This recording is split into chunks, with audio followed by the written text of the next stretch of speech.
Sunday special பார்க்கலாங்களா? சுவையான பிரியாணி, சூப்பரான chicken வறுவல், ரசப்பொடியில் செஞ்ச ரசம், சுவையான சிக்கன் குழம்பு, ஆனியனில் செஞ்ச ஆனியன் ரைத்தா, இது பொரியில் செஞ்ச அல்வா, அப்புறம் வீட்லேயே செஞ்ச மசாலாவில் மீன் வறுவல் எல்லாமே ரெடியாக இருக்குது. அதை எப்படி பண்ணுறதுன்னு பார்க்கலாங்களா?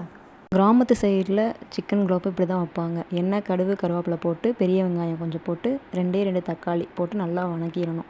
நல்லா வணங்கினதுக்கப்புறம் கொஞ்சமாக இஞ்சி பூண்டு பேஸ்ட்டு போடுவாங்க. இஞ்சி பூண்டு பேஸ்ட்டு போட்டதுக்கப்புறம் நல்லா மிக்ஸ் பண்ணிடுவாங்க.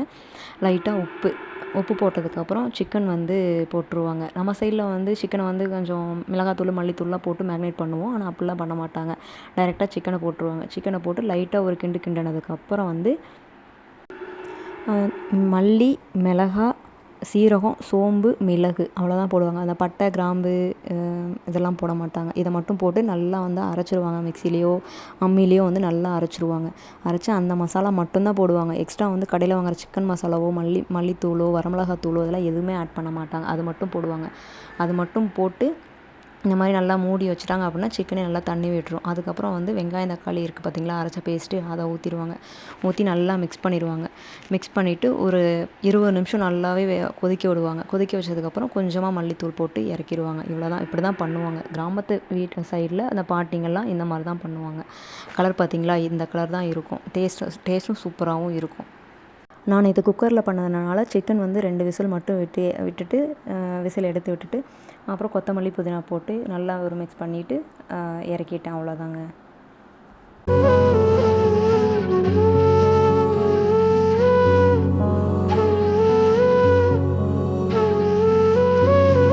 பிரியாணி ரெடி பண்ணுறதுக்கு பிரியாணிக்கு எண்ணெய், நெய் ஆட் பண்ணதுக்கப்புறம் பிரியாணி ஸ்பைசஸ் இருக்குது பார்த்தீங்களா, அந்த பட்டை, கிராம்பு, லவங்கம், பிரியாணி இலை இதெல்லாம் எடுத்துகிட்டு அதை சேர்த்துக்கணும். பிரியாணி மசாலாவுக்கு தனியாக ப்ரிப்பேர் பண்ணுறது சொல்கிறேன் உங்களுக்கு.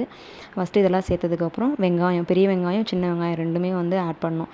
பெரிய வெங்காயம் எவ்வளோக்கு எவ்வளோ எடுக்கிறோமோ அதை விட கொஞ்சம் குவான்டிட்டி கம்மியாக சின்ன வெங்காயம் எடுக்கணும். அதை நல்லா வணங்கினதுக்கப்புறம் இந்த கோல்டன் ப்ரௌன் வரும் பார்த்தியா, அந்த கலர் வந்ததுக்கப்புறம் கொத்தமல்லி, புதினா, கொத்தமல்லி எவ்வளோ எடுக்கிறோமோ அதை விட கொஞ்சம் அதிகமாக புதினா எடுக்கணும். அப்போ தான் பிரியாணி டேஸ்ட் சூப்பராக இருக்கும். போட்டதுக்கப்புறம் இஞ்சி பூண்டு பேஸ்ட் போட்டு நல்லா மிக்ஸ் பண்ணி வணங்கினதுக்கப்புறம் தக்காளி ஆட் பண்ணணும். தக்காளி கம்மியாக தான் போடணும். நான் நேற்று 1.5 கிலோ சிக்கனுக்கு ஒரு 1.25 கிலோ அரிசி எடுத்துக்கிட்டேன். வீட்டில் நம்ம ரெகுலராக யூஸ் பண்ணுற சமையலுக்கு யூஸ் பண்ணுற அரிசி தான் எடுத்துக்கிட்டேன். நல்லா மிக்ஸ் பண்ணோம். மிக்ஸ் பண்ணினதுக்கப்புறம் நம்ம புதினா, கொத்தமல்லி, மிளகாய் 3ஐயும் நல்லா ஃபைன் பேஸ்ட்டாக அரைச்சிக்கிட்டேன். அந்த இதோட சேர்த்துக்கிட்டேன். அதை சேர்த்ததுக்கப்புறம் சிக்கன் ஆல்ரெடி தயிர், லெமனு, மிளகாத்தூள் மிக்ஸ் பண்ணி தான் வச்சுருந்தேன். அதை போட்டுட்டேன். அதை போட்டு நல்லா மிக்ஸ் பண்ணதுக்கப்புறம் பிரியாணி நான் வீட்டிலேயே ரெடி பண்ண பிரியாணி மசாலா ஆட் பண்ணிக்கிட்டேன். வேறு எந்த மசாலாவும் போட தேவையில்லை. இது மட்டும் போட்ட வரமிளகாத்தூள், அப்புறம் பிரியாணி மசாலா இது மட்டும் ஆட் பண்ணிக்கிட்டால் போதும். வேறு எதுவுமே ஆட் பண்ண தேவையில்லை. 1.25 கிலோ அரிசிக்கு 6 டம்ளர் தண்ணி ஊற்றணும். பிரியாணி உதிரியாக வந்திருக்குங்களா. நெக்ஸ்ட்டு மிக்ஸி ஜாரில் கொஞ்சம் தேங்காய் பூ போட்டுக்கணும். தேங்காய் ஒரு 10 நிமிஷம் பொரி இருக்குது பார்த்தீங்களா, பொரியை ஒரு 10 நிமிஷம் ஊற வச்சுக்கணும். 2 பவுல் பொரிக்கு 1 கப்பு வெல்லம், அதே பவுலில் 1 பவுல் வெல்லம் எடுத்து வெல்ல பாவு காய்ச்சி வச்சுக்கோங்க.